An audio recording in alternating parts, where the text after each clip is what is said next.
সুপ্রিয় শিক্ষার্থীবৃন্দ, জাতীয় বিশ্ববিদ্যালয়ের অধীনে করোনাকালীন অনলাইন শিক্ষা কার্যক্রমে তোমাদের সবাইকে স্বাগত জানাচ্ছি। আমি তপন কুমার সাহা, সহযোগী অধ্যাপক হিসাব বিজ্ঞান বিভাগ, সরকারি ব্রজমোহন কলেজ, বরিশাল। আমরা একটি ছবি দেখতে পাচ্ছি। ছবিতে যদি আমরা ভালো করে খেয়াল করে দেখতে পাবো, একটা প্রতিষ্ঠানের জন্য কর্মী প্রয়োজন, এই জন্য দরখাস্ত আহ্বান করা হয়েছে এবং অনেকেই প্রতিষ্ঠানে চাকরির জন্য হাজির হয়েছে। তার মধ্য থেকে যোগ্য কর্মীকে বাছাই করে নেওয়া হচ্ছে। এর পরবর্তীতে সেই কর্মীদের প্রশিক্ষণ দেওয়া হয় তাদের কাছ থেকে উন্নত কাজ বের করার জন্য। হ্যাঁ, এই সবগুলো কাজ হলো কর্মী সংস্থানে অন্তর্ভুক্ত। তাহলে আমাদের আজকের আলোচ্য বিষয় প্রিন্সিপালস অফ ম্যানেজমেন্ট, এই কোর্সের কর্মী সংস্থান টপিকস নিয়ে। আমরা শুরুতেই আসি, কর্মী সংস্থান কি? কর্মী সংস্থান হলো ব্যবস্থাপনা প্রক্রিয়ার এমন একটি গুরুত্বপূর্ণ কাজ যার সাহায্যে প্রতিষ্ঠানের মানবীয় সম্পদের সঠিক প্রয়োগ করা হয়। একটা প্রতিষ্ঠানে বিভিন্ন স্তরে কর্মী প্রয়োজন, সেক্ষেত্রে কোথায় কতটুকু কর্মী প্রয়োজন, সেই কর্মীদের কোন উৎস থেকে সংগ্রহ করা হবে এবং সেই সংগৃহীত কর্মীদের মধ্যে থেকে যোগ্য দক্ষ কর্মীকে বাছাই করা এবং তাদেরকে প্রশিক্ষণ দেয়া, তাদের উন্নয়ন করা, তাদের পদোন্নয়ন দেয়া, তাদের বদলি করা, এই সবগুলো কাজ কিন্তু কর্মসংস্থানের মধ্যে পড়ে। তাহলে আমরা দেখি কর্মসংস্থান কি। সফলতার সাথে প্রতিষ্ঠানের কার্যক্রম পরিচালনার লক্ষ্যে বিভিন্ন পদে কর্মীর চাহিদা নিরূপণ, বিভিন্ন উৎস থেকে কর্মী সংগ্রহ, নির্বাচন, নিয়োগ, কর্মী উন্নয়ন ও মূল্যায়নের প্রক্রিয়াকে কর্মসংস্থান বলে। কর্মসংস্থানের মধ্যে আমরা এই যে এখানে বললাম কর্মী সংগ্রহ, নির্বাচন, নিয়োগ, কর্মী উন্নয়ন, মূল্যায়ন, এখানেই শেষ নয়। কর্মী সংস্থানের কাজের মধ্যে আরো অনেকগুলো কাজ সম্পৃক্ত রয়েছে, যেমন কর্মীদের বদলি, তাদের পদোন্নতি, পদাবনতি, মজুরি ও বেতন ভাতা নির্ধারণ এবং কর্মীদের কাজের দক্ষতা মূল্যায়ন, এই সবগুলো কর্মী সংস্থানের সাথে সম্পর্কিত। আমরা ব্যবস্থাপনা বিশেষজ্ঞ প্রফেসর রিক এবং কুঞ্জের মতে কর্মী সংস্থানের একটা সংজ্ঞা দেখি। তারা বলেছেন, ফলপ্রসূতা ও নিপুণতার সঙ্গে কার্য সম্পাদনের লক্ষ্যে কর্মীর প্রয়োজনীয়তা নির্ধারণ, কর্মীর প্রাপ্যতা নিরূপণ এবং সংগ্রহ, নির্বাচন, নিয়োগ, পদোন্নতি, মূল্যায়ন, কেরিয়ার পরিকল্পনা, ক্ষতিপূরণ এবং প্রশিক্ষণ ইত্যাদির মাধ্যমে সংগঠন কাঠামোর সৃষ্ট পদসমূহ সংরক্ষণের প্রক্রিয়াকে কর্মী সংস্থান বলে। তাহলে আমরা দেখলাম কর্মী সংস্থানের মধ্যে অনেকগুলো কাজ পড়ে। কি কি কাজ পড়ে আমরা দেখি। কর্মী সংস্থানের মধ্যে অন্তর্ভুক্ত কাজগুলো হলো, 1 নম্বরে প্রতিষ্ঠানের প্রয়োজনীয় জনশক্তি নিরূপণ এবং এতদ সংক্রান্ত পরিকল্পনা করা। এরপরে 2, কর্মী সংগ্রহ, নির্বাচন এবং সংস্থাপন। 3, কর্মীদের প্রশিক্ষণ এবং উন্নয়নের ব্যবস্থা করা। 4, কর্মীদের উপযুক্ত পারিশ্রমিক নির্ধারণ করা। 5, কর্মীদের সম্পাদিত কাজের মূল্যায়ন করা এবং 6, কর্মীদের পদোন্নতি, বদলি ও অবসর প্রদান করা। এই সবগুলো কর্মী সংস্থানের কাজের অন্তর্ভুক্ত। তাহলে আমরা কর্মী সংস্থান বুঝলাম। এবার দেখি কর্মী সংস্থানের গুরুত্ব কতটুকু। আসলে একটা প্রতিষ্ঠানের অনেক গুরুত্বপূর্ণ একটি প্রক্রিয়া, একটি কাজ কিন্তু কর্মী সংস্থান। কারণ যে কর্মীরা প্রতিষ্ঠানে যোগ দিবে তাদের উপরে কিন্তু প্রতিষ্ঠানের অনেক গুরুত্বপূর্ণ দায়িত্ব থাকবে এবং তাদের উপরেই প্রতিষ্ঠানের উন্নয়ন, প্রতিষ্ঠানের লক্ষ্য পৌঁছানো সবকিছু নির্ভর করে। তাহলে প্রতিষ্ঠানে কর্মী গুরুত্ব আমরা বুঝতে পারি। আমরা দেখি তারপরে পয়েন্ট আকারে। প্রথমে হলো দক্ষ কর্মী গড়ে তোলা সহায়ক। আসলে কর্মী সংস্থানের মাধ্যমে কিন্তু দক্ষ কর্মীকেই নিয়োগ দেওয়া হচ্ছে। তাহলে দক্ষ কর্মী যদি প্রতিষ্ঠানে নিয়োগ করা যায়, তাহলে সেই দক্ষ কর্মীর কাছ থেকে প্রতিষ্ঠান তার কাঙ্ক্ষিত সেবা পাবে এবং তার ফলে প্রতিষ্ঠানটিও একটা কাঙ্ক্ষিত লক্ষ্যে পৌঁছাতে পারবে।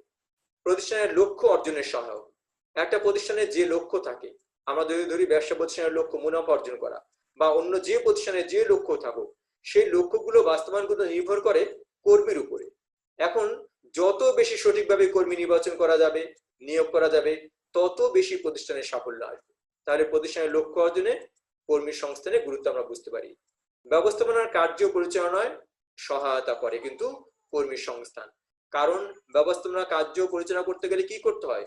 পরিকল্পনা গ্রহণ করতে হয়, নির্দেশনা প্রদান করতে হয়, প্রেরণা দিতে হয়, নিয়ন্ত্রণ কার্য পরিচালনা করতে হয়। এই সবগুলো কাজ কিন্তু কর্মী সংস্থানের সাথে একেবারে প্রত্যক্ষভাবে জড়িত।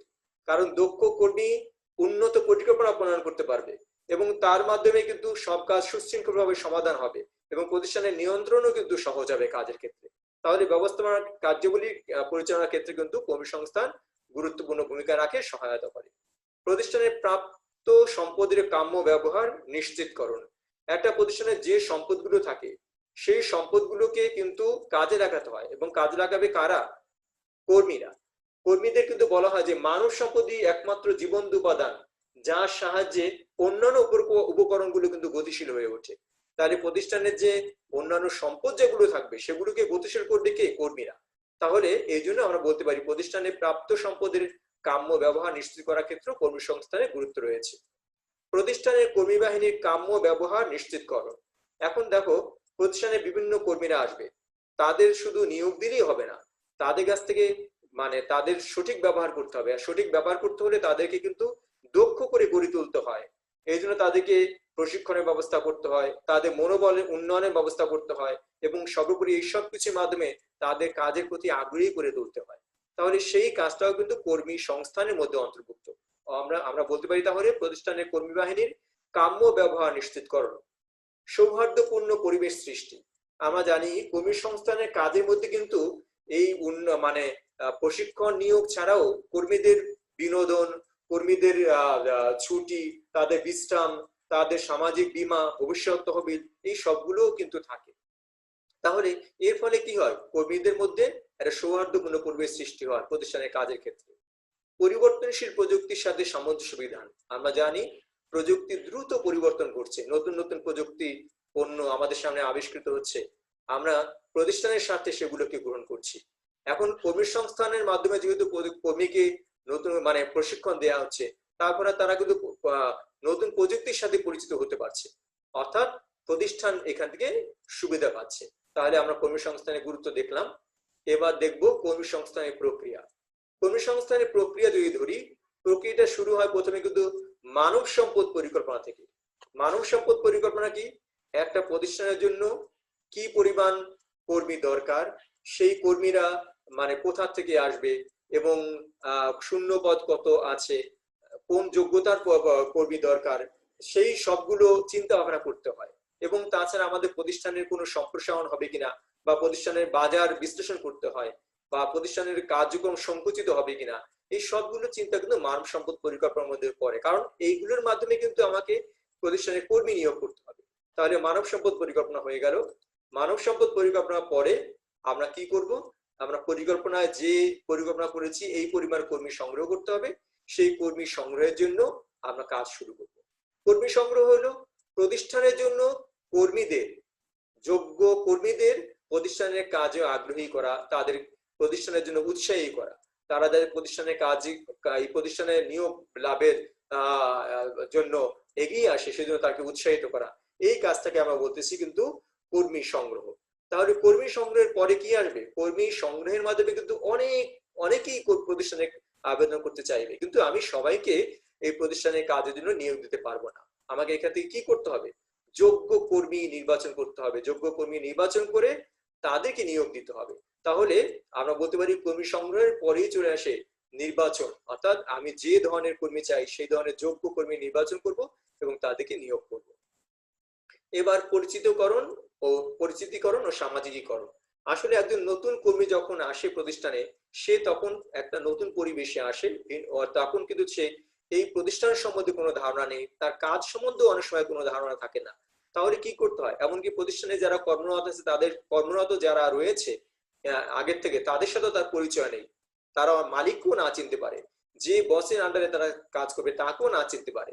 তাহলে কি করতে হবে? এখন এই কর্মীদের নিয়োগ দেওয়ার পরে তাদের সাথে সামাজিকীকরণ, পরিচিতিকরণ করতে হবে, অর্থাৎ প্রতিষ্ঠানের কাজে ধারণা দিতে হবে, প্রতিষ্ঠানের অন্য যারা কর্মরত আছে তাদের সাথে একটা পরিচিতি ব্যবস্থা করতে হবে, যেটা বলেছি আমরা পরিচিতিকরণ ও সামাজিকীকরণ।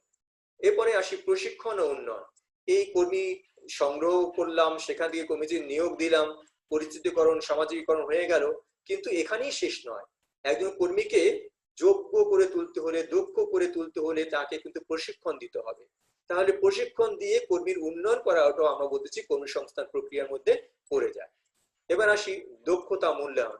আমরা কর্মীকে সব রকম করার পরে আমরা এখন আসবো কর্মী কি পরিমাণ সেবা দিতে পারছে প্রতিষ্ঠানের জন্য, আমার কাঙ্ক্ষিত সেবাটা কর্মীর কাছ থেকে পাচ্ছি কিনা, অর্থাৎ তার দক্ষতা মূল্যায়ন করতে হবে।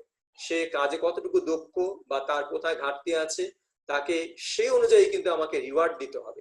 যদি সে কাজে দক্ষ হয় তাকে আমরা পদোন্নতি দিব, না হলে তাকে বদলি দেব, বদলি করব বা পদোন্নতি হবে, এই কাজগুলো করতে হবে। অর্থাৎ তারপরে চলে আসছে পদোন্নতি, পদোন্নতি ও বদলি। কর্মীর দক্ষতা মূল্যায়ন করে যোগ্য কর্মীকে পদোন্নতি দেয়া, যদি সে যোগ্যতার স্বাক্ষর না রাখতে পারে অথবা তার কাজে ব্যর্থ হয় তাকে পদোন্নতি দেওয়া করা হতে পারে অথবা তাদেরকে বদলি করা হতে পারে অন্য কোনো শাখায়। এরপর চলে আসছে অবসর প্রদান। একটা নির্দিষ্ট সময় কাজ করার পরে কর্মীকে চাকরি থেকে অবসরে যেতে হয়। প্রতিষ্ঠান সেই অবসর প্রদান, কোন কর্মী কখন অবসরে যাবে সেই চিন্তা, সেই মানে পরিকল্পনা কিন্তু প্রতিষ্ঠানের মধ্যে থাকে। তাহলে আমরা এই জন্য বলছি অবসর প্রদান।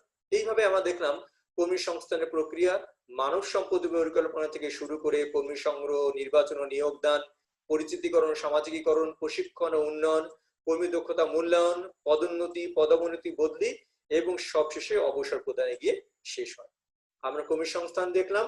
এবার চলে আসি কর্মী সংগ্রহ। কর্মী সংগ্রহ কি? কর্মী সংগ্রহ আমরা বলেছি শুরুতেই একটু আগে যে কর্মী সংগ্রহ হলো একটা প্রতিষ্ঠানের জন্য কর্মী নিয়োগ দেওয়া হবে।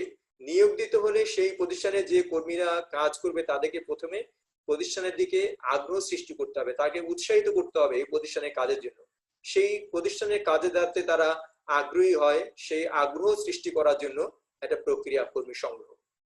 হ্যাঁ, তাহলে আমরা বলতে পারি প্রতিষ্ঠানের সৃষ্ট বা শূন্য পদে কর্মীর চাহিদা পূরণ করার লক্ষ্যে সম্ভাব্য কর্মী আকৃষ্ট করার প্রক্রিয়াকে কর্মী সংগ্রহ বলে। এখন এই কর্মী সংগ্রহ কিন্তু একেবারে নতুন প্রতিষ্ঠানের জন্য যেমন প্রয়োজন, ঠিক তেমনি ভাবে একটা পুরনো প্রতিষ্ঠান দীর্ঘদিন যাবত চলছে তারও জন্য কিন্তু বিভিন্ন সময় সময় কর্মী সংগ্রহের প্রয়োজন পড়ে।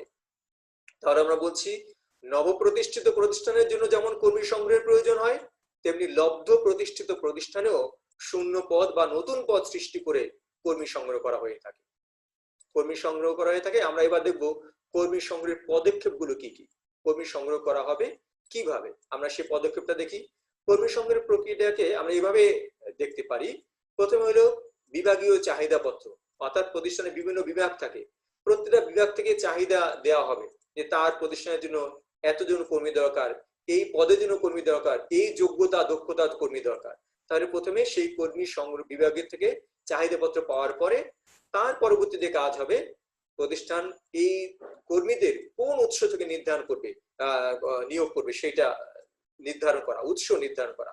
অর্থাৎ এমনও হতে পারে প্রতিষ্ঠানের অভ্যন্তরীণ উৎস থেকে কিন্তু কর্মীদের নিয়োগ করা যেতে পারে, অথবা বাহ্যিক উৎস থেকেও নিয়োগ করা যেতে পারে। অভ্যন্তরীণ উৎস আবার অনেকগুলো হতে পারে, বাহ্যিক উৎস অনেকগুলো হতে পারে। তাহলে কোন উৎস থেকে কর্মীদের নিয়োগ করা হবে সেই উৎস নির্ধারণ করা।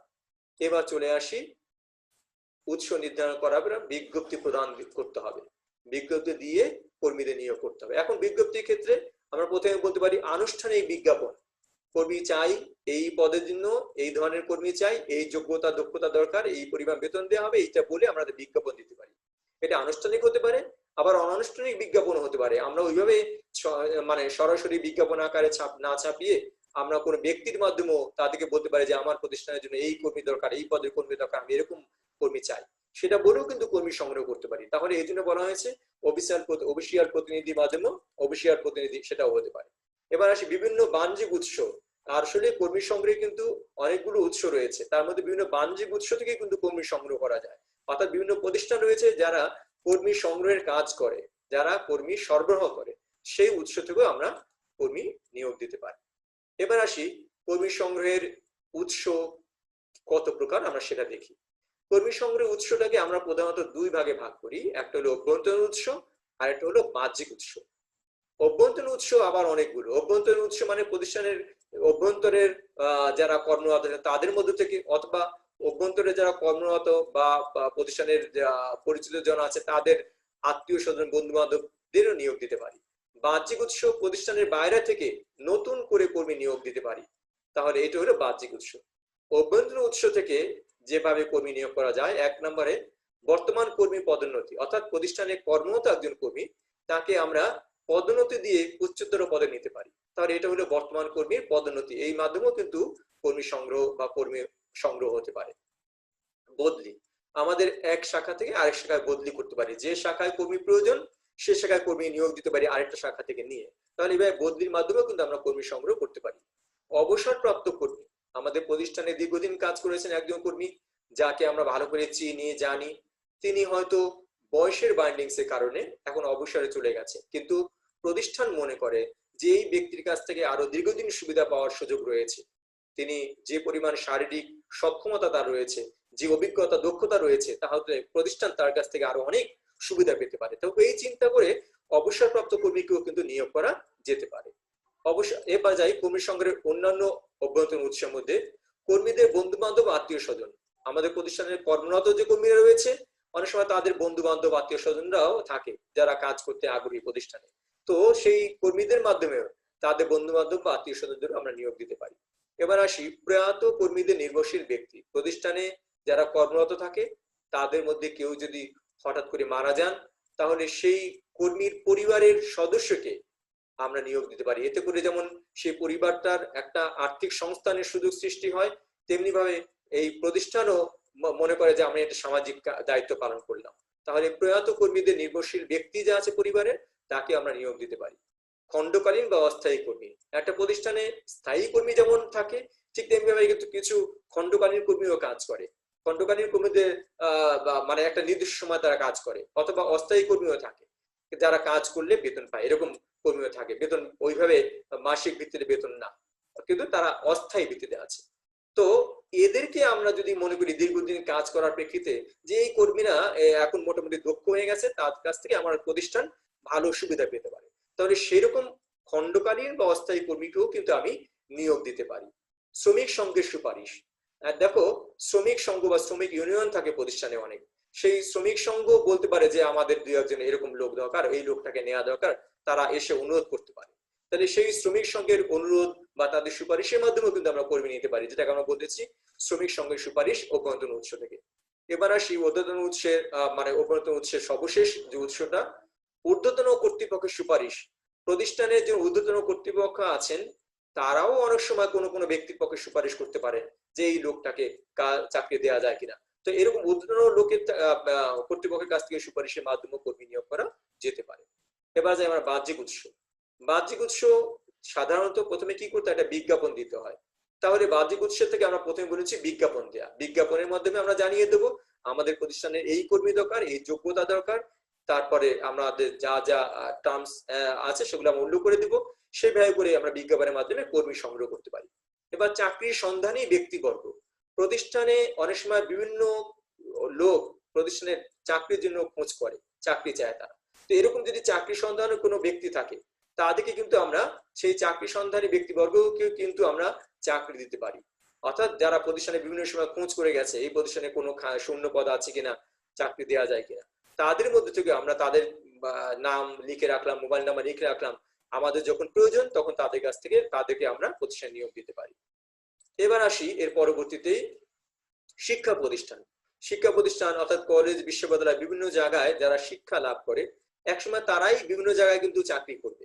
তো আমাদের প্রতিষ্ঠানের যখন কর্মী প্রয়োজন আমরা অনেক সময় প্রতিষ্ঠানে গিয়ে যোগাযোগ করতে পারি যে এই প্রতিষ্ঠানে ভালো শিক্ষার্থী কারা। তাও আমরা প্রতিমধ্যে শিক্ষকদের সাথে আলোচনা করতে পারি বা ছাত্রদের মধ্যে থেকে আলোচনার মাধ্যমে আমরা খুঁজে নিতে পারি। শিক্ষা প্রতিষ্ঠান থেকে দক্ষ কর্মী বাছাই করার কিন্তু সুযোগ রয়েছে। কর্মসংস্থান এজেন্সি, কিছু প্রতিষ্ঠান রয়েছে যারা কর্মীদের মানে তোমার কর্মী প্রয়োজন হলে সেই কর্মীদের নিয়োগ দেওয়ার জন্য তারা কর্মী সরবরাহ করতে পারে। সেই কর্মসংস্থান এজেন্সির মাধ্যমে কিন্তু আমরা কর্মী নিয়োগ করতে পারি। পেশাগত বৃত্তিমূলক প্রতিষ্ঠান, অনেক প্রতিষ্ঠান রয়েছে যারা ট্রেনিং এর ব্যবস্থা করে, যেমন মনে করো কম্পিউটার ট্রেনিং দেওয়া হচ্ছে, তাই না? এরকম ভাবে মোবাইল রিপেয়ারিং, ল্যাপটপ বা এসবের রিপেয়ারিং এর জন্য ট্রেনিং দেওয়া হচ্ছে, দর্জি কাজের জন্য ট্রেনিং দেওয়া হচ্ছে। তো আমাদের যে ধরনের কর্মী দরকার সেই ধরনের কর্মী কোথায় মানে কোন প্রতিষ্ঠান থেকে পেশাগত মানে ট্রেনিং গ্রহণ করছে আমরা সেই প্রতিষ্ঠানে যোগাযোগ করেও কিন্তু সেখান থেকে কিন্তু আমাদের কর্মীদের নিয়োগ করতে পারি, যেটা বলা হয়েছে এখানে পেশাগত বৃত্তিমূলক প্রতিষ্ঠান। প্রতিদ্বন্দ্বী প্রতিষ্ঠান, ঠিক একই ধরনের প্রতিষ্ঠান বাজারে আরো অনেক থাকে যারা আমাদের প্রতিদ্বন্দ্বী। আমরা মনে করি সেই প্রতিদ্বন্দ্বী প্রতিষ্ঠানে একজন ভালো কর্মী যাকে আমার প্রতিষ্ঠানে আনলে আমার প্রতিষ্ঠান উপকৃত হতে পারে, সেরকম কর্মীকেও কিন্তু আমরা আরেকটু উচ্চ বেতন দিয়ে, আরো সুযোগ সুবিধা দিয়ে আমাদের প্রতিষ্ঠানের জন্য আগ্রহী করে তুলতে পারি, আমাদের প্রতিষ্ঠানে নিয়োগ দিতে পারি। তোমরা যদি ভালো করে খেয়াল করো দেখবে প্রায় ব্যাংকে এই ঘটনাগুলো কিন্তু হয়। বেসরকারি ব্যাংকগুলোতে একজন কর্মী প্রায় চাকরি পরিবর্তন করছেন, তিনি মানে এক ব্যাংক থেকে আরেক ব্যাংকে যাচ্ছেন। অর্থাৎ তিনি যখন একটা ব্যাংকে ভালো তার দেখাচ্ছেন, কাজ দেখাচ্ছেন, তখন কিন্তু প্রতিদ্বন্দ্বী প্রতিষ্ঠান খেয়াল করে ওই কর্মীকে তার প্রতিষ্ঠানে নেওয়ার জন্য আগ্রহী হয়ে ওঠে এবং তারা বিভিন্ন ধরনের সুযোগ সুবিধা দিয়ে কিন্তু তাকে নিয়ে নেয়। তাহলে আমরা বলেছি প্রতিদ্বন্দ্বী প্রতিষ্ঠান। অনাহূত আবেদনপত্র, অনেক সময় প্রতিষ্ঠানে চাকরির জন্য মানে আমি আবেদন আহ্বান করিনি, প্রতিষ্ঠান আহ্বান করেনি, কিন্তু প্রতিষ্ঠানের জন্য অনেক সময় অনেকেই আবেদনপত্র সাবমিট করে রাখে যে যখন শূন্য পদ হবে যেন আমাদেরকে বিবেচনা করা হয়। তো এরকম যদি অনাহূত কোনো আবেদনপত্র থাকে, সেখান থেকেও কিন্তু আমরা বাছাই করে আমাদের কর্মী সংগ্রহ করতে পারি। সরাসরি সংগ্রহ করতে পারি, অর্থাৎ যদি কেউ চাকরির জন্য প্রতিষ্ঠানে আসে তাহলে সরাসরি তার সাথে সাক্ষাৎকার নিয়ে তাকে আমরা সাথে সাথে নিয়োগ দিতে পারি যদি আমাদের কাঙ্ক্ষিত প্রত্যাশা পূরণ হয় তার মাধ্যমে। শ্রমিক সংঘ, অনেক সময় প্রতিষ্ঠানের শ্রমিকদের সরবরাহের দায়িত্ব শ্রমিক সংঘ নিয়ে নেয়। শ্রমিক সংঘই বলতে পারে যে আমরা এই প্রতিষ্ঠানের শ্রমিকদের সরবরাহ আমরা করব, যে ধরনের কর্মী, যে ধরনের শ্রমিক দরকার সেই শ্রমিকদের আমরা সরবরাহ করবো। তাহলে শ্রমিক সংঘের মাধ্যমে কিন্তু কর্মী সংগ্রহ হতে পারে। আমরা এভাবে দেখলাম কর্মী সংগ্রহ, আমরা দুটো উৎস দেখলাম এবং দুটো উৎস থেকে মূলত অভ্যন্তরীণ, বাহ্যিক, এবং এই উৎসগুলো আবার কি কিভাবে বিভক্ত সেগুলো সব দেখলাম। এখন এই দুই উৎসেরই কিন্তু কিছু সুবিধা অসুবিধা রয়েছে। আমরা প্রথমে অভ্যন্তরীণ উৎসের সুবিধাগুলো বলবো। খেয়াল করো, অভ্যন্তরীণ উৎস থেকে তো কর্মী সংগ্রহ করতে গেলে কিন্তু সময় খুবই কম লাগে এবং খরচও কম, তাই না? কারণ আমার এই জন্য খুব দ্রুত আমি যখন মনে করবো যে একজন কর্মীকে নিয়ে নেব, তখন প্রতিষ্ঠানে কর্মরত যেহেতু সেই কর্মী রয়েছে, তাকে গিয়ে বললাম আগামী দিন তুমি এই জায়গায় যোগদান করবে, তো খুব অল্প সময় হয়ে গেল এবং এই জন্য আমাকে খরচ করতে হচ্ছে না, আমাকে পেপারে বিজ্ঞপ্তি দিতে হচ্ছে না, আবার নিয়োগ বোর্ড বসাতে হচ্ছে না, আমি খুব দ্রুত এবং অল্প খরচে তাকে নিয়োগ দিতে পারছি। কিন্তু যদি আমি বলি যে বাহ্যিক উৎস থেকে কর্মী সংগ্রহ করব, তাহলে কিন্তু সেটা সম্ভব না। আমাকে বিজ্ঞাপন দেওয়ার জন্য দীর্ঘ সময় যাবে, তারপরে সেজন্য বিজ্ঞাপন ছাপাতে হবে পত্রিকায়, তারপর নিয়োগ বোর্ড তৈরি করতে হবে, এখানে অনেক খরচ চলে যায়। কর্মীদের মনোবল বৃদ্ধি পায় এর ফলে। কি হয়, কর্মীরা জানে যে আমি এই প্রতিষ্ঠানে কাজ করি, আমি যদি ভালো কাজ করি তাহলে আমার প্রতিষ্ঠানের জন্য আমাকে প্রতিষ্ঠানে আরেকটা উচ্চতর পদে নিয়োগ দেওয়ার সুযোগ রয়েছে, প্রতিষ্ঠান দিতে পারে। তো এই চিন্তা করে তাদের মধ্যে মনোবল বৃদ্ধি পায় এবং তারা অনেক মানে উন্নত মনোবল নিয়ে কাজ করে, প্রতিষ্ঠানও কাঙ্ক্ষিত সুফল পেতে পারে এবং তারাও একসময় তাদের পদোন্নতির সুযোগ থাকে। শৃঙ্খলা ও আনুগত্য বৃদ্ধি, এর ফলে কিন্তু প্রতিষ্ঠানের মধ্যে কর্মীদের মধ্যে একটা শৃঙ্খলা থাকে, কারণ কর্মী মনে করে এই প্রতিষ্ঠান আমার, এখানে যদি ভালো কাজ করি তাহলে আমি হয়তো পদোন্নতি পাবো, পদোন্নতি পাই উচ্চতর পদে যেতে পারবো। আবার এবং আমি যদি শৃঙ্খলা কোন রকম ভঙ্গ করি তাহলে আমার চাকরি থেকে আমাকে বের করে দেওয়া হতে পারে, তাহলে আমার মানে উজ্জ্বল ভবিষ্যৎ নষ্ট হয়ে যেতে পারে। তাহলে এই চিন্তা করে কিন্তু শৃঙ্খলা ও আনুগত্য বৃদ্ধি পায়। আচ্ছা, তারপরে আসে উত্তম গণসম্পর্ক সৃষ্টি হয়। এর ফলে কর্মীদের সাথে ব্যবস্থাপনার একটা গণসম্পর্ক, ভালো একটা সম্পর্ক তৈরি হয়ে যায়, কারণ কর্মীরাও মনে করে যে আমি প্রতিষ্ঠানে ভালো কাজ করলে আমাকে উচ্চতর পদে নেওয়ার সুযোগ রয়েছে। সেই চিন্তা করে সে মানে ব্যবস্থাপকদের সাথে, নির্বাহীদের সাথে তার ভালো সম্পর্ক রাখতে চেষ্টা করে এবং প্রতিষ্ঠানের জন্য সে আন্তরিক সেবা দিতে চেষ্টা করে।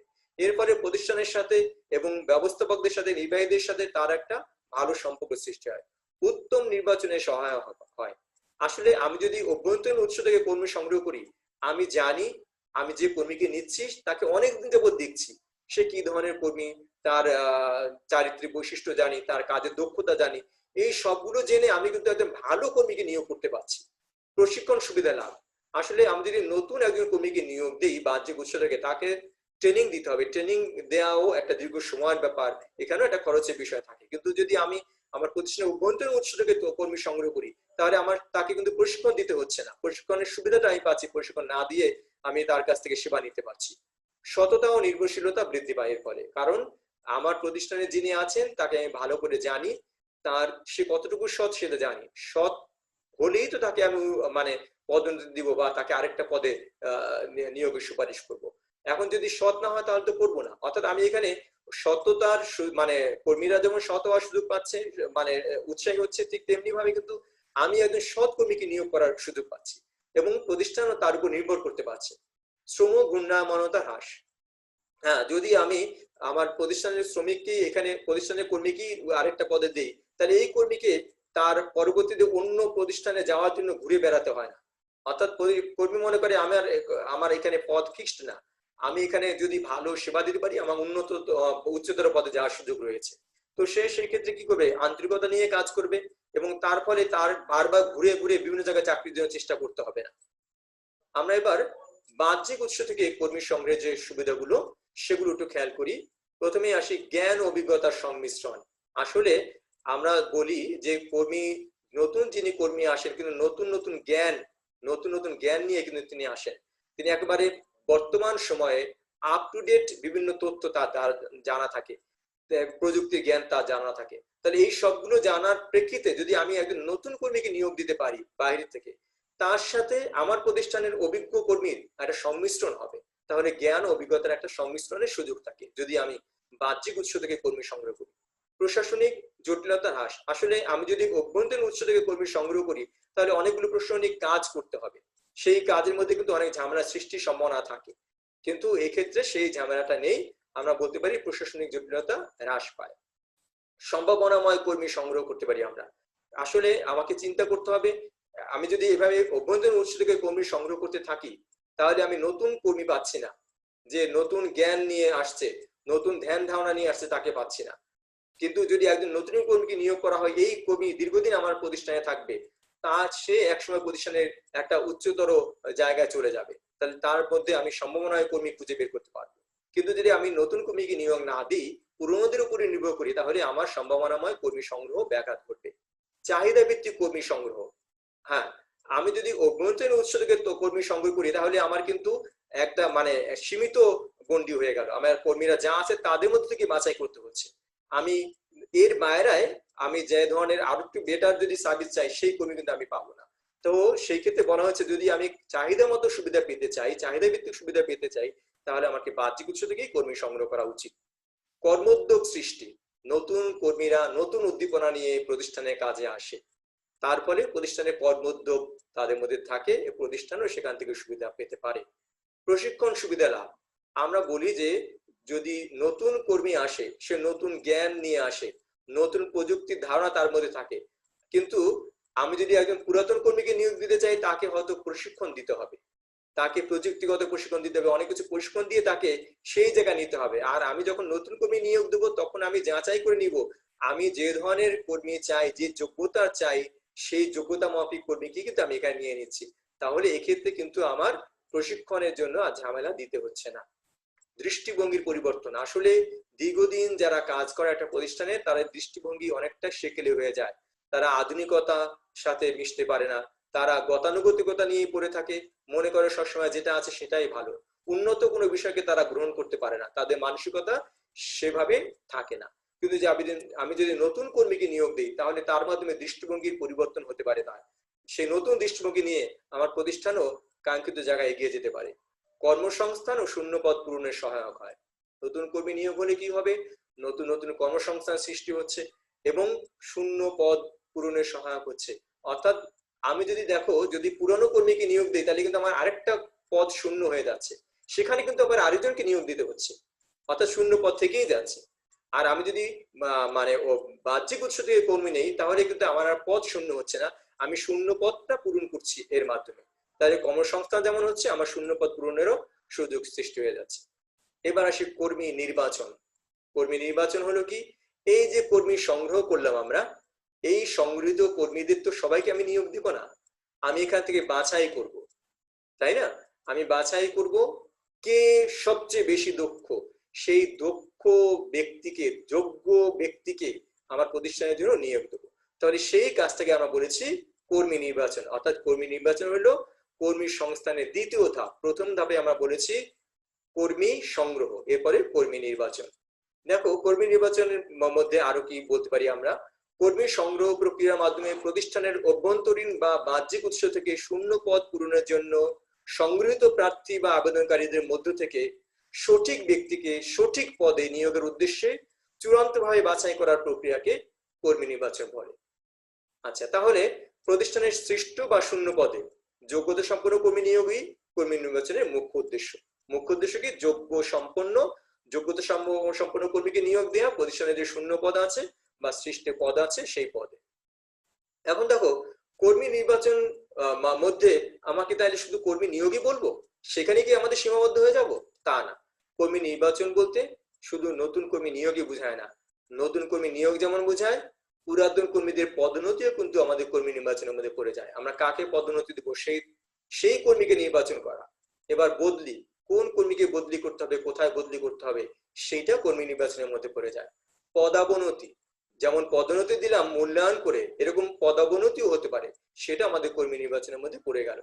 এবং পদচ্যুতি, যদি দেখা যায় প্রতিষ্ঠানের সে কাজে কোন রকম মানে দক্ষতা দেখাতে পারছে না, উল্টো প্রতিষ্ঠান তার দ্বারা ক্ষতিগ্রস্ত হচ্ছে বা সে কোনো অন্যায় কাজ করেছে, তাহলে কিন্তু আমরা তাকে পদচ্যুত করতে পারি বা ছাঁটাই করতে পারি। এই সব কিন্তু কর্মী নির্বাচনের মধ্যে পড়ে। আমরা কর্মী নির্বাচন প্রক্রিয়াটা একটু খেয়াল করি। কর্মী নির্বাচন প্রক্রিয়া, প্রথমে প্রক্রিয়া শুরু হয় আবেদনপত্র গ্রহণ দিয়ে।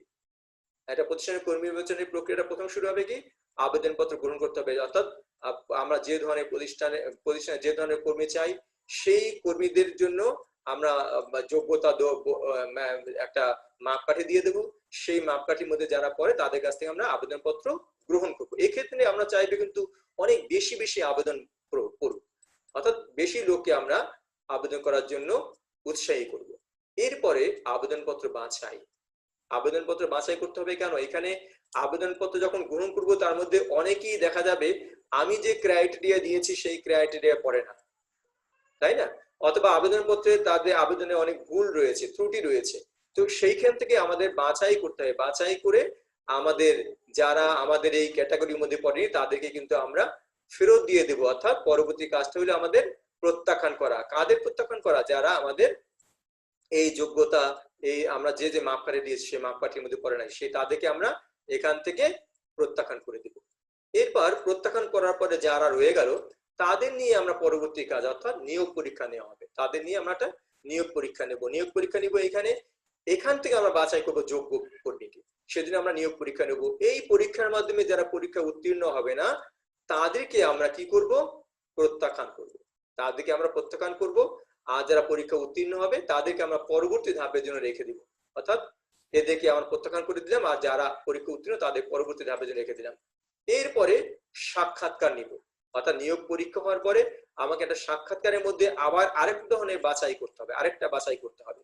পরীক্ষায় ভালো করলেও অনেক সময় সাক্ষাৎকারের ক্ষেত্রে কিন্তু একজন কর্মীকে আমরা সামনাসামনি দেখতে পাচ্ছি, তার কাছ থেকে সামনাসামনি আলাপ আলোচনা করে কথাবার্তা বলে তার যোগ্যতা দক্ষতা আরো ভালো করে যাচাই করার সুযোগ থাকে। সেই জন্য আমরা বলেছি সাক্ষাৎকার। এই সাক্ষাৎকারে যারা উত্তীর্ণ হবে তাদেরকে আমরা পরবর্তী ধাপের জন্য রেখে দিব। আর যারা সাক্ষাৎকারের মাধ্যমে উত্তীর্ণ হবে না, তাদেরকেও আমরা এরকম ভাবে প্রত্যাখ্যান করে দিব।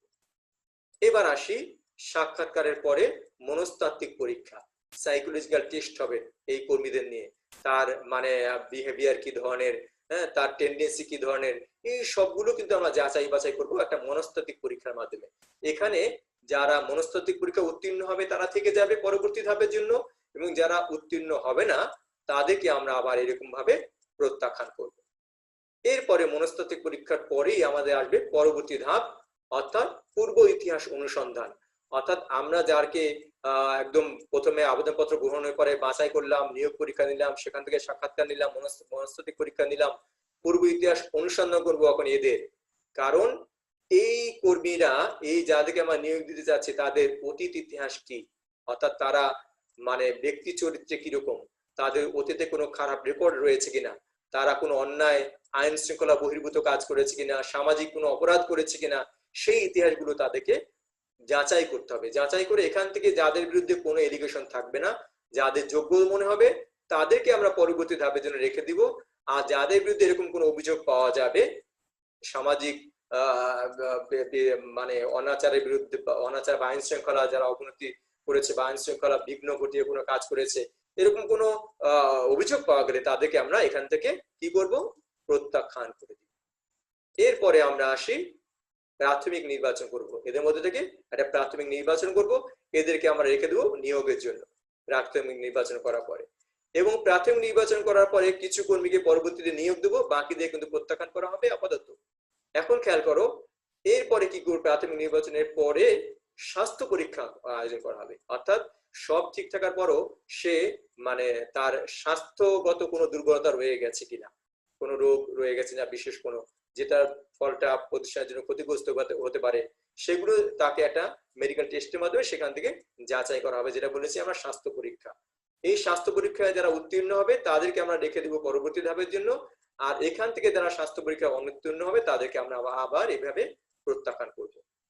এবার চলে আসি আমরা স্বাস্থ্য পরীক্ষায় যারা উত্তীর্ণ হয়ে গেল, এখন তারা যোগ্য প্রতিষ্ঠানের জন্য, তাদেরকে আমরা এখন নিয়োগ দেবো, অর্থাৎ চূড়ান্ত ভাবে তাদেরকে আমরা নির্বাচন করলাম এবং তাদেরকে আমরা পদায়ন করব। বিভিন্ন পোস্ট, কোন পোস্টে যাব তাদেরকে আমরা পদায়ন করব এবং তারা পদায়ন পাওয়ার পরে তারা কি করবে, যোগদান করবে, যোগদান রিপোর্ট আমরা আবার গ্রহণ করব। তাহলে এই হলো কর্মী নির্বাচন প্রক্রিয়া। আমাদের প্রতিষ্ঠানের কর্মী নির্বাচন প্রক্রিয়াটা আমরা দেখলাম, ধাপে ধাপে বিভিন্ন সময় প্রত্যাখ্যান করা হচ্ছে এবং করে আমরা একদম চূড়ান্ত নির্বাচনের পরে যোগদান রিপোর্ট গ্রহণ করার পর পর্যন্ত আমাদের গিয়ে প্রক্রিয়াটার মধ্যে পড়লো কর্মী নির্বাচনে। আমরা এবার যাই কর্মী সংগ্রহ, কর্মী নির্বাচন। আমরা দুটো বিষয় নিয়ে আলোচনা করলাম পাশাপাশি পরপর, কিন্তু দুটোর মধ্যে অনেক সময় তোমাদের মধ্যে একটা বিভ্রান্তি তৈরি হতে পারে, সেটা যেন না হয়। আসলে কর্মী সংগ্রহ, কর্মী নির্বাচন দুটোর মধ্যে একটা সম্পর্ক থাকলেও কর্মী সংগ্রহ হলো প্রথম কাজ, কর্মী নির্বাচন হলো তার পরের কাজ। কর্মী সংগ্রহের মাধ্যমে কিন্তু কর্মীদের প্রতিষ্ঠানে আবেদনের জন্য উৎসাহিত করা হচ্ছে এবং এখান থেকে কিন্তু যোগ্য কর্মীদের বাছাই করে নেওয়ার কাজটা হচ্ছে কর্মী নির্বাচন।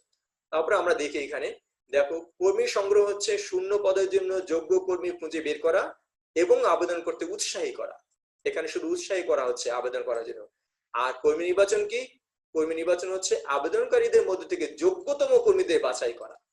এবার আসি, কর্মী সংগ্রহ হচ্ছে একটা ইতিবাচক প্রক্রিয়া, কারণ এখানে সবাইকে আমরা আবেদন করতে বলি, কাউকে নিষেধ করি না। যোগ্যতা মাপকাঠিতে যারা থাকবে ওই ক্রাইটেরিয়া, তাদের সবাই তোমরা আবেদন করো। আবেদন করার সময় কোনো মাপ মানে আমরা বলি না কেউ আবেদন করতে পারবে না, এমনকি অনেক অযোগ্য কর্মীও কিন্তু আবেদন করতে পারে, আমরা সেই আবেদনপত্র গ্রহণ করতে পারি, পরে বাছাইতে বাদ দিব।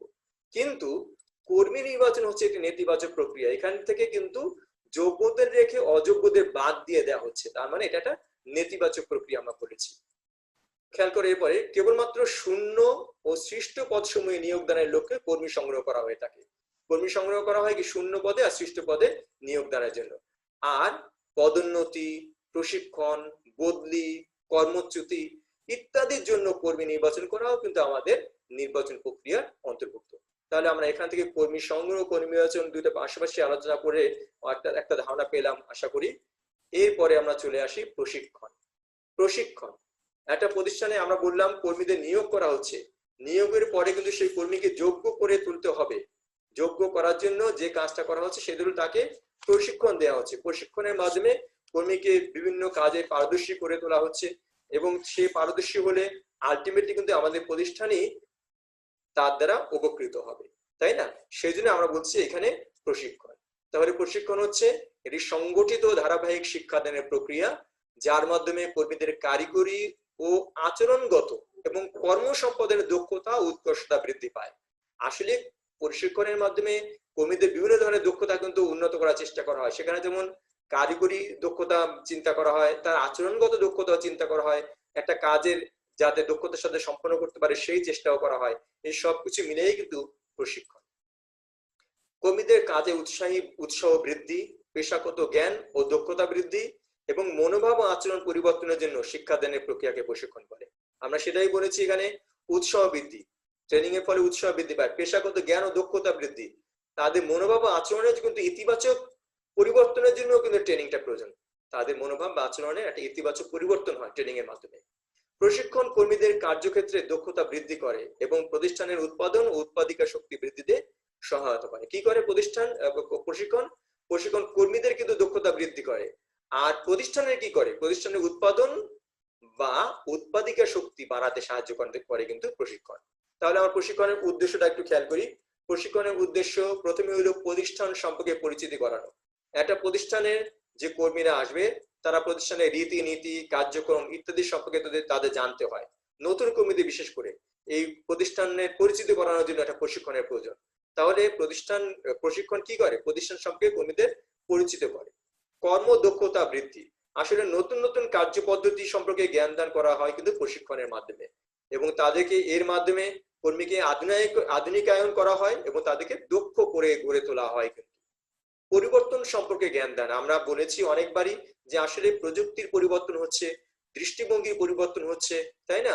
রাজনৈতিক পরিস্থিতি পরিবর্তন হচ্ছে, বিশ্ব পরিস্থিতি পরিবর্তন হচ্ছে, বিভিন্ন জায়গায় বিভিন্ন পরিবর্তন হচ্ছে, প্রতিনিয়ত জ্ঞান বিজ্ঞানের পরিবর্তন হচ্ছে। এই পরিবর্তনগুলো সম্বন্ধে কিন্তু ধারণা দেওয়া দরকার কর্মীদের এগুলোকে সঠিকভাবে জ্ঞান দান করা দরকার।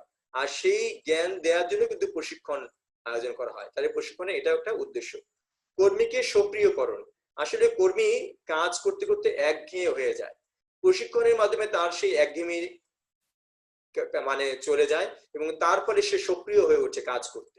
তাহলে কর্মীকে সক্রিয়করণ করাও আমরা বলেছি প্রশিক্ষণের উদ্দেশ্য। দুর্ঘটনা রোধ, অনেক প্রতিষ্ঠানে অনেক ধরনের মানে যন্ত্রপাতি ব্যবহার করা হয়, যে যন্ত্রপাতিগুলো যদি সঠিকভাবে ব্যবহার না করতে পারে তাহলে অনেক রকম দুর্ঘটনা ঘটে যেতে পারে। তাহলে কর্মী যদি প্রশিক্ষণ পায়, যদি বুঝতে পারে যে এই যন্ত্রটা এভাবে ব্যবহার করতে হবে, তাহলে কিন্তু সে সেইটা ব্যবহারের ক্ষেত্রে সচেতন হতে পারে। অর্থাৎ দুর্ঘটনা আর হবে না পরবর্তীতে যদি ঠিকমতো সেই দক্ষতা করতে পারে। তাহলে কর্মীদের প্রশিক্ষণের মাধ্যমে কিন্তু যন্ত্রের ব্যবহারটাও বোঝানো যেতে পারে। অপচয় ও ক্ষতিরোধ, আসলে প্রশিক্ষণের ফলে কর্মী যেমন দক্ষতা বৃদ্ধি পায়, আর কর্মীর দক্ষতা বৃদ্ধি পেলে কি হয়, প্রতিষ্ঠানের অপচয় ক্ষয়ক্ষতি হ্রাস পায়। কর্মী দক্ষতা পাইলে প্রতিষ্ঠানের উপকার হয়, প্রতিষ্ঠানের অপচয় হবে না, তার দ্বারা কোনো ক্ষয়ক্ষতি হবে না, এগুলো রোধ হয়ে যাবে। কার্যে অসন্তুষ্টি ও প্রতিষ্ঠান ত্যাগ হ্রাস করণ, হ্যাঁ, এর ফলে প্রতিষ্ঠানের প্রতি কর্মীদের একটা আগ্রহ বৃদ্ধি পায়, এবং তার ফলে কি হয়, তার কাজের অসন্তুষ্টি দূর হয়ে যায় এবং সে প্রতিষ্ঠান ত্যাগ করার চিন্তা করে না, সে প্রতিষ্ঠানকে নিজের মতো মনে করে এই প্রতিষ্ঠানে এসে আগ্রহ নিয়ে কাজ করতে থাকে। তাহলে এই দেখলাম। এরপরে দেখি উত্তম শ্রম সম্পর্ক প্রতিষ্ঠা, এখানে কর্মীদের মাধ্যমে কিন্তু মানে ব্যবস্থাপনার একটা ভালো সম্পর্ক গড়ে ওঠে কর্মী প্রশিক্ষণের মাধ্যমে।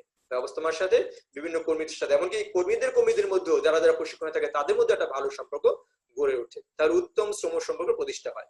কার্য পরিবেশের সাথে সঙ্গতি বিধান, হ্যাঁ, কর্মী প্রশিক্ষণ তো করা হয় এই জন্য যে কাজের পরিবেশটা যাতে উন্নতি হয়, কাজের পরিবেশটা মানে কাজের পরিবেশের সাথে যাতে সে খাপ খাওয়াতে পারে, এবং এখন যে কাজের পরিবেশটা আছে সেটাকে যেন আরো উন্নত করতে পারে, পদোন্নতির যোগ্য করে তোলা।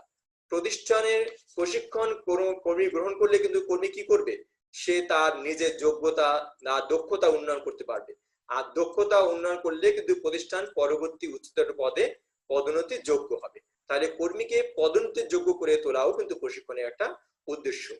ব্যবস্থাপনা সম্পর্কিত ধারণা, আসলে নতুন কর্মীদেরকে কিন্তু এই ক্ষেত্রে একটা প্রতিষ্ঠানের ব্যবস্থাপনা মানে পদ্ধতি কি সেই সম্পর্কে ধারণা দিতে হয়, সেই ব্যবস্থাপনা সম্পর্কে ধারণা দেওয়ার জন্য কিন্তু নতুন কর্মীদের প্রশিক্ষণের প্রয়োজন রয়েছে। তাহলে আমরা বুঝলাম প্রশিক্ষণের উদ্দেশ্যগুলো আমরা অনেকখানি দেখলাম। এরপর চলে আসি পদোন্নতি। পদোন্নতি হলো মানে কর্মীরা যারা কাজ করে তাদের যোগ্যতা, দক্ষতা, জ্যেষ্ঠতা ইত্যাদি মাপকাঠিতে তাদেরকে একই প্রতিষ্ঠানে উচ্চতর পদে বা একই মানে অন্য কোনো প্রতিষ্ঠানের উচ্চতর বা একটু একই পদে বা একটু মর্যাদার সম্পূর্ণ পদে যদি বদলি করা হয় সেটাকে আমরা বলি বা নিয়োগ দেওয়া হয় সেটাকে বলি আমরা পদোন্নতি। আমরা দেখি প্রতিষ্ঠানের কর্মীকে বর্তমান পদ থেকে উচ্চতর ও অধিক মর্যাদা সম্পন্ন এবং দায়িত্বশীল পদে উন্নীত করাকে পদোন্নতি বলে। অর্থাৎ বর্তমান পদ থেকে উচ্চতর এবং অধিক মর্যাদা সম্পন্ন ও দায়িত্বশীল পদে উন্নীত করাকে পদোন্নতি বলে।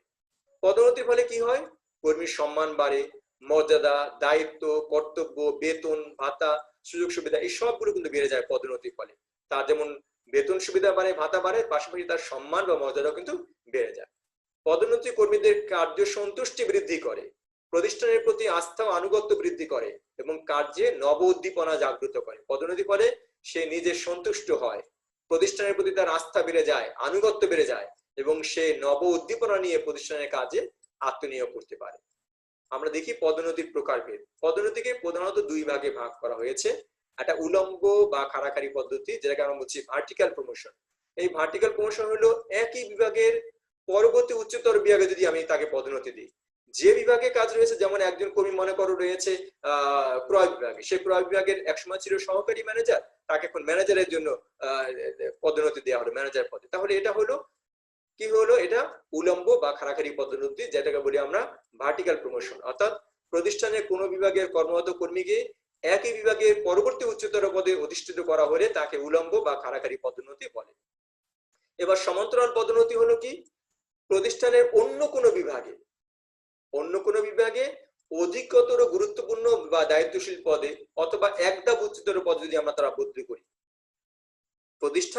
একই প্রতিষ্ঠানের অন্য কোনো বিভাগে আমরা তাকে নিয়োগ দিতে পারি, হ্যাঁ, অন্য কোনো বিভাগের অধিকতর উচ্চতর পদে দিতে পারি বা সমপদে কিন্তু গুরুত্বপূর্ণ পদে বা দায়িত্বশীল পদে যদি তাকে আমরা বদলি করি, সেটাকে বলা হয়েছে সমান্তরাল পদোন্নতি বা হরিজন্টাল প্রমোশন। অর্থাৎ প্রতিষ্ঠানের কোনো বিভাগে কর্মরত কর্মীকে অন্য কোনো বিভাগের অধিকতর গুরুত্বপূর্ণ ও দায়িত্বশীল সমপদে বা এক ধাপ উচ্চ পদে বদলি করা হলে তাকে সমান্তরাল পদোন্নতি বলে। তাহলে সমান্তরাল পদোন্নতি বললাম। এবার দেখি পদোন্নতির প্রকারভেদ। পদোন্নতি কয় প্রকারে? প্রথমত পদোন্নতি কিন্তু দুই প্রকার আমরা বলেছি একটু আগে, সেটাই আমরা এখানে একটা ছবির মাধ্যমে দেখি। পদোন্নতির প্রকারভেদটা কি? প্রথম হইলো উলম্ব বা খাড়াখাড়ি পদোন্নতি। আমরা কি বলেছি উলম্ব বা খাড়াখাড়ি পদোন্নতি কোনটা? সেটা হলো একই বিভাগের উচ্চতর পদে। দেখো, উলম্ব পদোন্নতি বা খাড়াখাড়ি পদোন্নতি হলো একই বিভাগে পরবর্তী উচ্চতর পদে উন্নতিকরণ। আর যদি আমরা বলি, হ্যাঁ, আমরা যদি সমান্তরাল পদোন্নতি বলি, সেই সমান্তরাল পদোন্নতি কি? একই বিভাগের না, অন্য কোনো বিভাগের সমপদে বা সমপদে হলে সেটা মর্যাদা সম্পন্ন অন্য কোনো পদেও হতে পারে, উচ্চতর পদেও হতে পারে।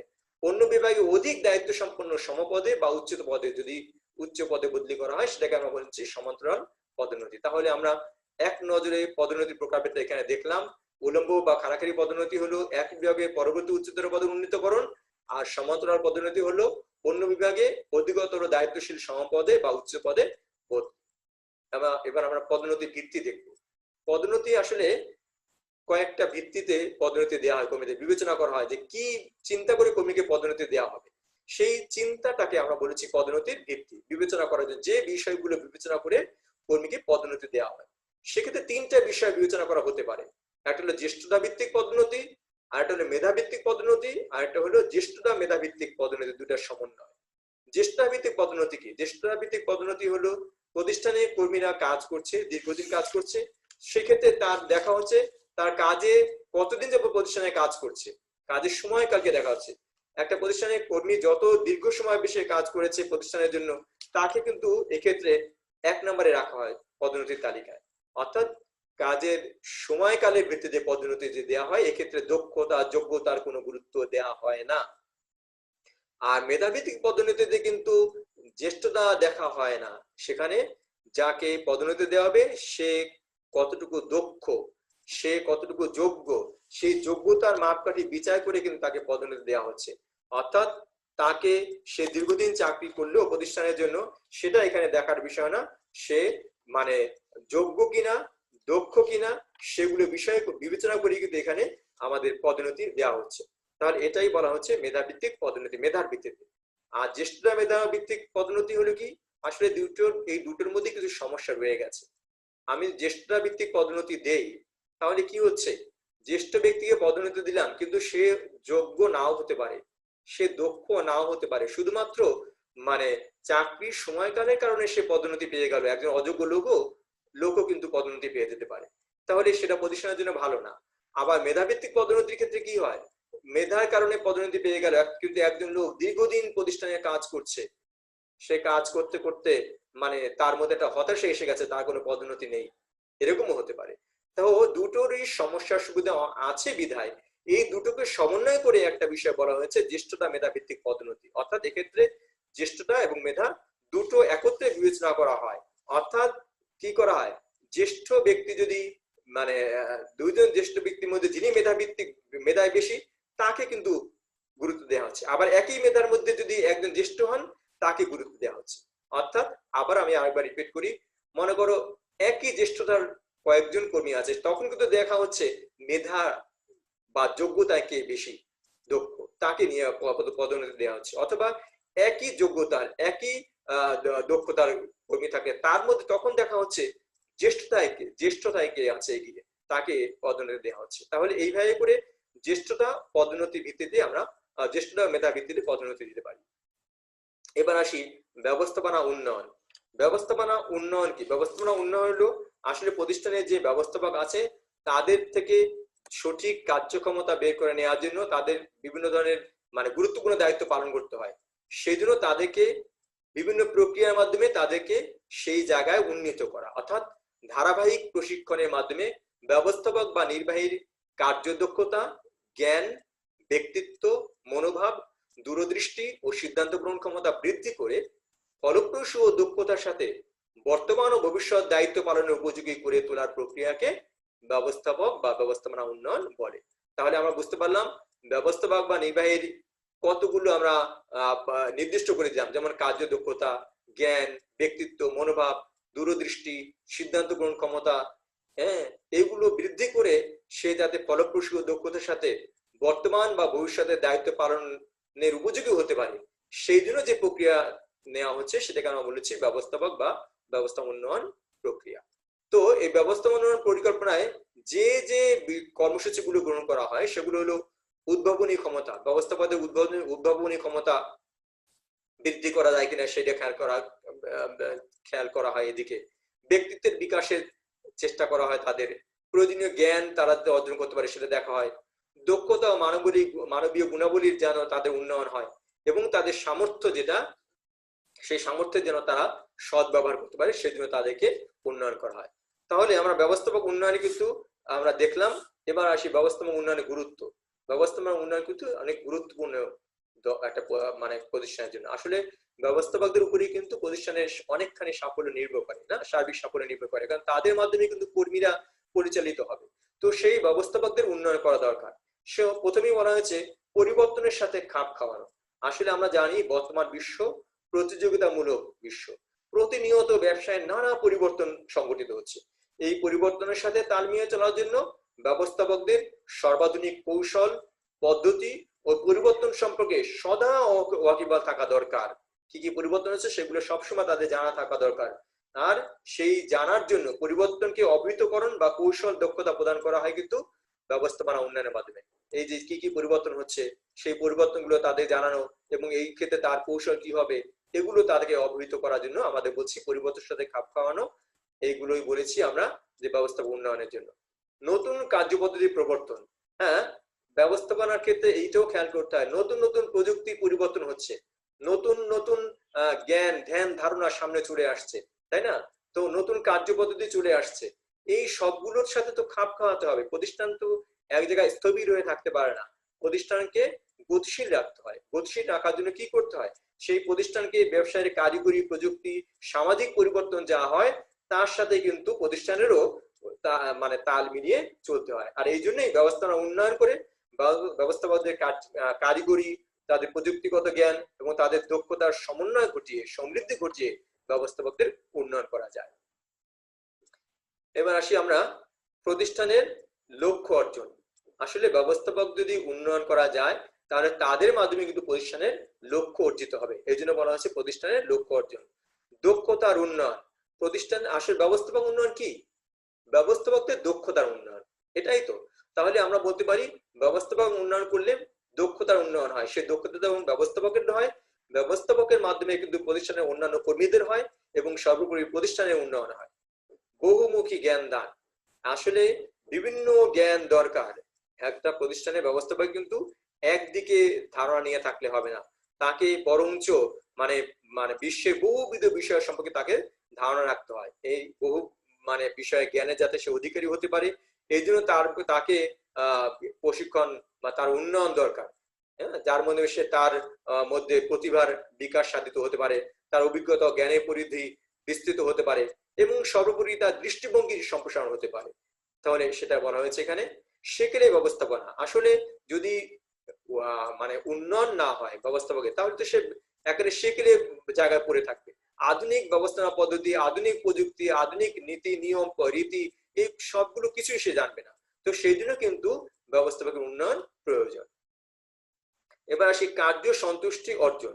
ব্যবস্থাপকরা যদি সঠিকভাবে কার্য করতে পারে তাহলে তাদের মাধ্যমে তাদের কার্যদক্ষতা বৃদ্ধি করা মানে কি? তাদের কার্যদক্ষতা বৃদ্ধি হলে তারা নিজেরা কিন্তু কাজ করে আরো তৃপ্ত হবে, তাই না? এবং তারপরে তারা কাজের প্রতি আরো আকৃষ্ট হবে, অর্থাৎ তাদের প্রতিষ্ঠানের প্রতি তাদের আনুগত্য সৃষ্টি হবে এবং তাদের মনোভাবও অনেক উন্নত হবে। তো এই জন্য কিন্তু কার্য সন্তুষ্টি সৃষ্টির জন্য কিন্তু ব্যবস্থাপক উন্নয়ন প্রয়োজন। দক্ষ নির্বাহী গড়ে তোলা, ব্যবস্থাপক উন্নয়ন করাই হয় ব্যবস্থাপকদের দক্ষভাবে গড়ে তোলার জন্য। তাহলে এর মাধ্যমে তারা দক্ষ হয়ে উঠছে, দক্ষ নির্বাহী হয়ে গড়ে উঠতে পারে। তাহলে কি হলো, গবেষণা উন্নয়ন, ব্যবস্থাপক উন্নয়নের ক্ষেত্রে কিন্তু বিভিন্ন ধরনের গবেষণা কাজও কিন্তু এর মধ্যে পড়ে যায়। নতুন নতুন রীতি পদ্ধতি প্রক্রিয়া উদ্ভাবন করা হয় ব্যবস্থাপনা উন্নয়নের মাধ্যমে, গবেষণা করা হয়।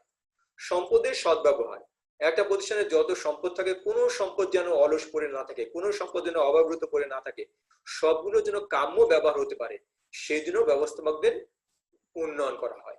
তাহলে সম্পদের সদ্ব্যবহার। সৌহার্দ্যপূর্ণ শিল্প সম্পর্ক প্রতিষ্ঠা, ব্যবস্থাপকদের কিন্তু প্রতিনিয়ত কর্মীদের সাথে ভালো সম্পর্ক সৃষ্টি করতে হয়, তারপরে শ্রমিকদের সাথে ভালো সম্পর্ক রাখতে হয়। এই সম্পর্ক যাতে সৌহার্দ্যপূর্ণ থাকে সেই জন্য কিন্তু ব্যবস্থাপক উন্নয়নের মাধ্যমে সেটা চেষ্টা করা হয়। আমরা এবার আসি ব্যবস্থাপনা উন্নয়নের পদ্ধতি, কি কি পদ্ধতি ব্যবস্থাপকদের উন্নয়ন করা যেতে পারে। প্রথমে বলা হয়েছে পর্যবেক্ষণ পদ্ধতি। পর্যবেক্ষণ পদ্ধতি কি, একজন নবীন ব্যবস্থাপককে তার থেকে অধিকতর উচ্চ পদের উপযুক্ত করে তোলার জন্য এই পদ্ধতিটা নেওয়া হয়। এক্ষেত্রে কি করা হয়, তার নবীন ব্যবস্থাপককে দায়িত্ব দেওয়া হয়, সে একজন মানে অভিজ্ঞ, যাতে বিশেষ অভিজ্ঞ বা তার অধীনে তত্ত্বাবধানে কাজ করবে।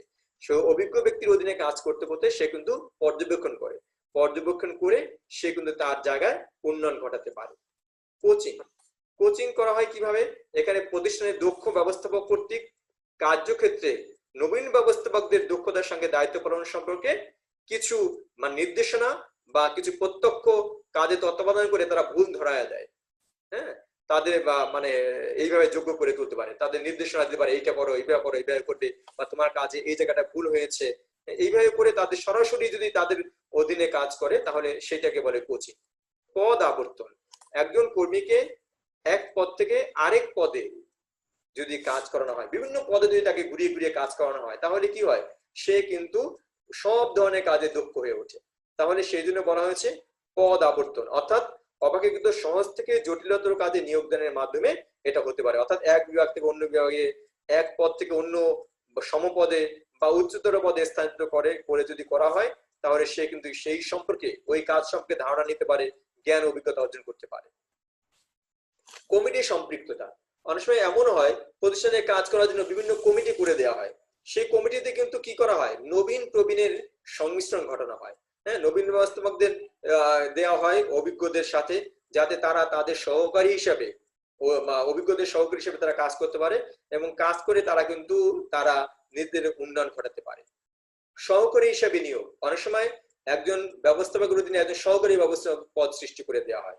কি হয়, তাহলে ওই সহকারী ব্যবস্থাপক কিন্তু ব্যবস্থাপকের কাছ থেকে অনেক কিছু জানতে পারে, এইভাবে সে দক্ষ হতে পারে। নির্বাচিত বিষয় অধ্যয়ন, কোন একটা বিষয় নির্দিষ্ট করে দেওয়া হলো, সেই বিষয়ের জন্য বিভিন্ন আর্টিকেল, বিভিন্ন বই পুস্তক এইগুলো যদি তার কাছে দেওয়া হয়, সে সেগুলো অধ্যয়ন করেও কিন্তু এখানে শিখতে পারে। তাহলে শিক্ষা আমরা বললাম অধ্যয়ন। অনুভূতি প্রবণ প্রশিক্ষণ, এখানে কিন্তু অনেক প্রশিক্ষণের ব্যবস্থা করা হতে পারে, অর্থাৎ তার মধ্যে ভিতরকার যে চিন্তা চেতনা, তার বিহেভিয়ার, সেগুলো পরিবর্তন করার জন্য প্রশিক্ষণ হতে পারে। বক্তৃতা, এখানে বিভিন্ন বক্তৃতা আয়োজন করা হতে পারে, যে বক্তৃতার সামনে কর্মীরা উপস্থিত থাকবে এবং তারা সেই বক্তৃতার মাধ্যমে তারা তাদের প্রয়োজনীয় নোট নেবে এবং সেখানে তারা যে বিষয়ে জানতে তাদের প্রশ্ন থাকলে সে প্রশ্নগুলো করতে পারে। বিশেষ কোর্সের আয়োজন করা হতে পারে, একটা বিষয় নির্দিষ্ট করে সেই বিষয়ে সেই কোর্স করা হতে পারে, সেই কোর্সে ব্যবস্থাপকরা অংশগ্রহণ করতে পারে, সেখান থেকে তারা তারা শিক্ষা গ্রহণ করতে পারে। বিশেষ প্রজেক্ট, কোন একটা নির্দিষ্ট প্রজেক্ট দেওয়া হলো, যে প্রজেক্টে কাজ করতে করতে তারা কিন্তু তাদের উন্নয়ন ঘটাতে পারে।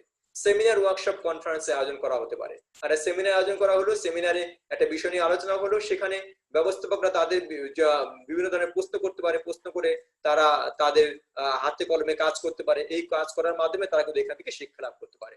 শিক্ষা সফর হতে পারে, এখানে ব্যবস্থাপকদের এক প্রতিষ্ঠান থেকে আরেক প্রতিষ্ঠানে সফরের ব্যবস্থা করা হতে পারে, বিভিন্ন দেশে সফরের ব্যবস্থা করা হতে পারে।